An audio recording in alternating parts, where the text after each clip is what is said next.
শুধু duplicate DCR বানানো বা পাথরের ওজনে কারচুপি নয়, অভিযোগ ওভারলোডিং থেকেও পকেট ভরতেন পাথর ব্যবসায়ী টুলু মণ্ডল। বীরভূমে পাথর খাদানের মোট 9টি ডিসিআর গেট রয়েছে। সেই গেটগুলিতে পাথরের লরি থেকে রাজস্ব আদায় করতেন টুলু মণ্ডলের লোকেরা।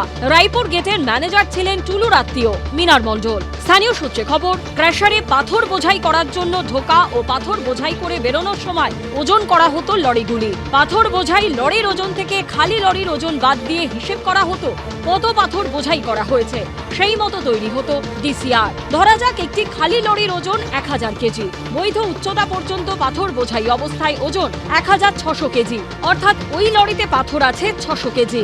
অরিজিনাল ডিসিআরে লেখা হতো পাথর সহ লরির ওজন 1400 কেজি। 200 কেজি পাথরের টাকা আত্মসাৎ করতেন টুলু মণ্ডল। সেই সঙ্গে বৈধ উচ্চতার পরেও পাথর বোঝাই করা বা ওভারলোড করার অনুমতি দিয়েও বাড়তি টাকা আদায় করা হতো বলে অভিযোগ। গাড়ির ওজন তো মনে হয় কাটা যারা আছে করে আর কি, হ্যাঁ প্রাইভেট, মূলত প্রাইভেট। এবার ওজন দেখে মোটামুটি আমরা একটা অনুমান করতে পারি যে হ্যাঁ এটা ঠিক আছে কিনা, ঠিকঠাক। অভিযোগ, এইভাবেই 1 দশকের বেশি সময় ধরে বীরভূমের পাথর ব্যবসা থেকে রাজস্ব আদায় কুক্ষিগত করে রেখেছিলেন পাথর ব্যবসায়ী টুলু মণ্ডল। প্রশাসন সূত্রে খবর, প্রতিদিন 2000 থেকে 2500 পাথর বোঝাই লরি বেরোয় বীরভূম থেকে। এই সংখ্যা থেকে সহজেই অনুমান করা যায় দুর্নীতির অঙ্ক। এটাই তো তৃণমূল। পশ্চিমবঙ্গের জল, জমি, জঙ্গল, প্রাকৃতিক সমস্ত সম্পদ লুট করার দায়িত্বে যারা ছিল তাদের মধ্যে এই শেখ নাসিমউদ্দিন ওরফে টুলু মণ্ডল, প্রশাসন, তৃণমূলের একাংশ, দুষ্কৃতী, এরা সব মিলেমিশে এক হয়ে গিয়েছিল। যে পাথরের রাজস্ব থেকে 7 কোটি টাকা উঠতো, সেখান থেকে মাসে 22 কোটি টাকার বেশি উঠছে। সরকার টাকা পাচ্ছেন এবং এই সরকারের টাকা দিয়ে সমস্ত রকম ব্যবস্থা হচ্ছে। পুলিশের বদলি করেছেন, কে কোন দায়িত্বে থাকবে করেছেন, গোটাটা তো আপনারা চালিয়েছেন। তো তাহলে তখন ধরেননি কেন? তাহলে শুধু ওদের কেন? এর সঙ্গে এটা কি বিজেপিও জানতো? এটা কি কোনো দলের কোনো নেতা উপকৃত হয়েছে এগুলোর থেকে? এই সোর্স থেকে কোনো কিছু এবারের ভোটে কেউ ব্যবহার করেছে কি না সেগুলো তদন্তে আসুক। দুম করে ভালো তৃণমূল হয়ে গেলে তো হবে না। রাজ্যে ক্ষমতা বদলের পরেই ডিসিআর গেটগুলি থেকে সরানো হয়েছে টুলু মণ্ডল ও তার লোকেদের। বৃহস্পতিবার রায়পুর গেটে গিয়ে দেখা যায় সরকারি কর্মীরা ডিসিআর কাটছেন। ভাস্কর মুখোপাধ্যায় ও পার্থপ্রতিম ঘোষের রিপোর্ট, এবিপি আনন্দ। রাজ্যের মতো দিল্লিতেও এখন তৃণমূল দুভাগ। ইতিমধ্যে লোকসভায় তৃণমূলের প্রতীকে জয়ী 28 জনের মধ্যে 20 জনই মিশে গেছেন এনসিপিআইতে।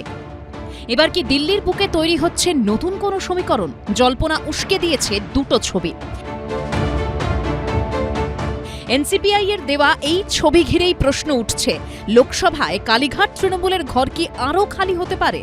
হ্যাঁ, এরকম তো রাজনীতিতে হয়, এটা ডাবল ট্র্যাক।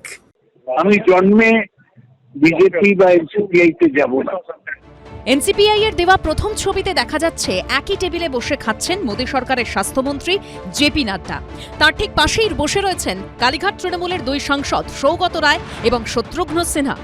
এনসিপিআই এর দেওয়া এই ছবিতে আবার দেখা যাচ্ছে সাংসদদের সঙ্গে বসে খাচ্ছেন কেন্দ্রীয় স্বরাষ্ট্রমন্ত্রী অমিত শাহ এবং জেপি নাড্ডা। আর টেবিলে হাত দিয়ে ঝুঁকে দাঁড়িয়ে রয়েছেন কালীঘাট তৃণমূলের সাংসদ সৌগত রায়। সংসদে শাসক ও বিরোধী সাংসদদের মধ্যে সৌজন্য বিনিময় নজিরবিহীন নয়, বরং স্বাভাবিক। কিন্তু পশ্চিমবঙ্গের রাজনীতিতে আসা যাওয়া, শিবির বদল, দল বদল যেভাবে লেগেই থাকে, তাতে সবকিছু ঘিরেই জল্পনা তৈরি হয়। সুযোগ পেয়ে এ নিয়ে প্রশ্ন তুলে খোঁচা দিয়েছে বিদ্রোহী তৃণমূল সাংসদদের এনসিপিআই। আপনাদেরকে গদ্দার করছে আর নিজে আলোচনা করছে। হ্যাঁ, এরকম তো রাজনীতিতে হয়, এটা ডাবল ট্র্যাক বলে। একাধিকবার ওনাদের মধ্যে হয়তো কোনো আলোচনা হচ্ছে, হয়তো ওনারা কোনো পরিকল্পনা করছেন। একটা জায়গায় দেখলাম যে প্রাক্তন সভাপতি এবং বর্তমান মন্ত্রী শ্রদ্ধেয় জেপি নাড্ডার সঙ্গে, আর একটা জায়গায় সেখানে দেখলাম যে আমাদের স্বরাষ্ট্রমন্ত্রী অমিত শাহজিও রয়েছেন।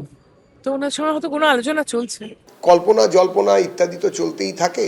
তো সংসদে বা যারা রাজনৈতিক কর্মী, তারা যদি তাদের ব্যক্তিগত পরিচয় বা এক জায়গায় থাকার জায়গায় কোথাও বসে খান, তার মানে এটা হতে পারে না যে ও ভাঙচুর হচ্ছে কি হচ্ছে না, কোনোটাই এরমভাবে পরিস্ফুট হয় না, বলা যায় না। যারা এসব নিয়ে চিন্তা করছেন তারা করছেন, তার কারণ তৃণমূলের ক্ষেত্রে দেখা গেছে যে তারা যেদিকে ঝোল সেদিকেই ভাত মাখে বা সেদিকে চলে যাওয়ার একটা প্রবণতা থাকে, তাই জন্য ওদের নিয়ে আলোচনা হচ্ছে। উল্টোটাও তো হতে পারতো, দেখুন সেটা কিন্তু হচ্ছে না। যদিও কালীঘাট তৃণমূলের সাংসদ সৌগত রায় এবং শত্রুঘ্ন সিনহা সমস্ত জল্পনাই খারিজ করেছেন। পুরনো বন্ধু, কে আপনার জেপি নাড্ডা? হ্যাঁ কালকে আমাদের মিটিং ছিল এখানে। হ্যাঁ আদারওয়াইজ পলিটিক্যাল ম্যানে না, খামোশ। আমি জন্মে বিজেপি বা এনসিপিআই তে যাব না। মনে হচ্ছে বিজেপি তো ফেক নিউজের জন্য বিখ্যাত, ওরাই প্রচার করছে। না না, একটি টেবিলে একদিনের জন্য বসে না, আমার ছবিটা দেখিয়েছে, কিন্তু এর মধ্যে কি কায়দা আছে আমি জানি না। শেষ অবধি কি হবে? কালীঘাট তৃণমূলের ঘর কি আরও ভাঙবে? সেই উত্তর দেবে সময়। বিজেন্দ্র সিংহ, কৃষ্ণেন্দু অধিকারী ও ঝিলম করঞ্জাইয়ের রিপোর্ট, এবিপি আনন্দ। এবিপি আনন্দ, এগিয়ে থাকে, এগিয়ে রাখে।